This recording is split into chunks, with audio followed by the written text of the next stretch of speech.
இயேசுவில் பிரியமான சகோதர சகோதரிகளே,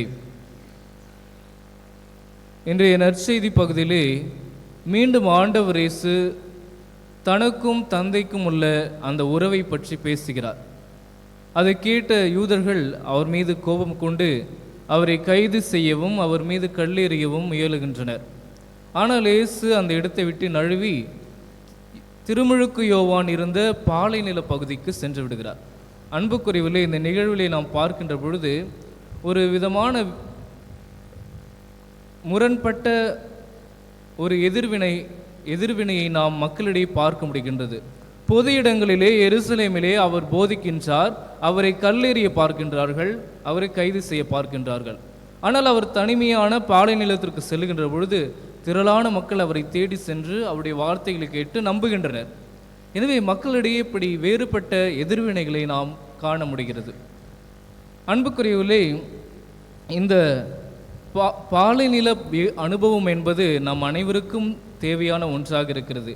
ஒரு கூட்டத்திலே நாம் அந்த யூதர்களை போன்று இயேசுடைய வார்த்தைகளை கேட்கின்ற பொழுது நிறைய நேரங்களில் அது நம் இதயத்தை தொடாமல் போயிருக்கலாம்.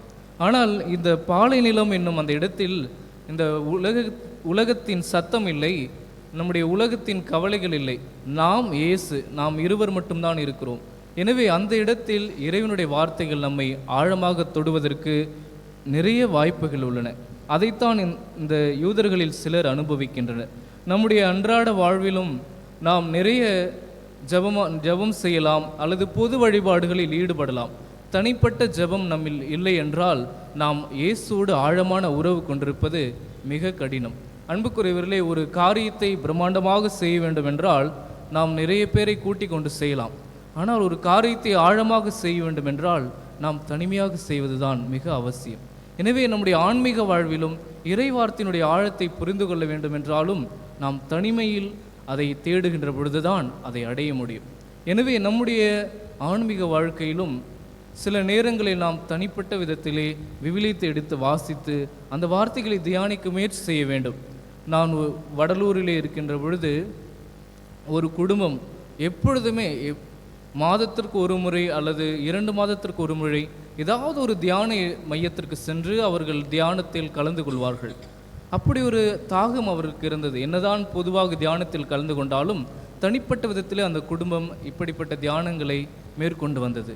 எனவே அப்படி நாம் தேடுகின்ற பொழுது இந்த யோவான் நற்செய்தியிலே வருகின்ற அந்த சமாரிய பெண்ணை போன்று இவர் மட்டும் இருக்கின்றனர்.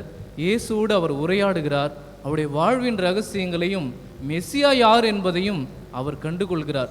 இறுதியில் அவர் நம்பவும் செய்கிறார்.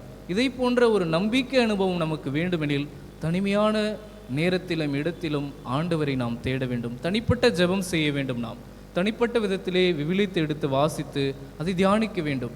அப்பொழுது நமக்கு அந்த நம்பிக்கை அனுபவம் ஏற்படும். நாமும் இந்த யூதர்களைப் போல இயேசுவிடம் நெருங்கி வர முடியும். எனவே அன்புக்குரிய இந்த தவக்காலத்திலே இன்று நாம் வெள்ளிக்கிழமையிலே இருக்கிறோம். நாம் இந்த சிலுவைப்பாதையெல்லாம் பொதுவாக கலந்து கொள்வோம். இருந்தாலும் தனிப்பட்ட நேரங்களிலே இயேசுவின் பாடுகளை எடுத்து நாம் வாசிக்கின்ற பொழுது, இயேசுவின் வார்த்தைகளை வாசிக்கின்ற பொழுது நாம் ஆழமாக இயேசுவோடு உறவு கொள்ள முடியும். அத்தகைய ஒரு உறவு கொள்ள இந்த திருப்பலியிலே தொடர்ந்து மன்றாடுவோம்.